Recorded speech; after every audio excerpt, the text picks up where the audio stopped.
ये आप देख रहे हैं क्या क्या पड़ा है? ये पाकिस्तान का नंबर 1 मल्टीग्रेन आटा है।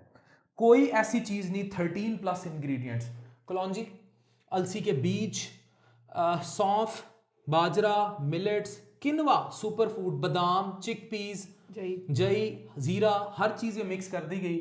और एक खातून छोटे से गांव में थी, उसको फैक्ट्री लगवा के दी, और उसके बाद हमने लॉन्च कर दिया पाकिस्तान का नंबर 1 मल्टीग्रेन आटा। लुक एट इट्स पैकिंग, इसकी पैकिंग से लेकर हर चीज़ पर इतना काम किया गया है। और ये किया इसलिए गया ताकि fatty liver, sugar, blood pressure, और ये जो हम वक्त के साथ हमारी है हाई कार्ब डाइट, हम लोग मतवाजन गिज़ा नहीं खाते। This is a balanced mixture of all these things in balanced quantity. और नरिश का मज़ा ये है, डॉक्टर नाजिश, नरिश का मज़ा ये है कि ये रिसर्च R&D के बाद प्रोडक्ट्स लाता है। ये कोई 18,000 या 10,000 या 20,000 प्रोडक्ट्स पे नहीं खेल रहा कि हमने साबुन भी निकाला और शैम्पू भी, ऐसा कुछ नहीं है।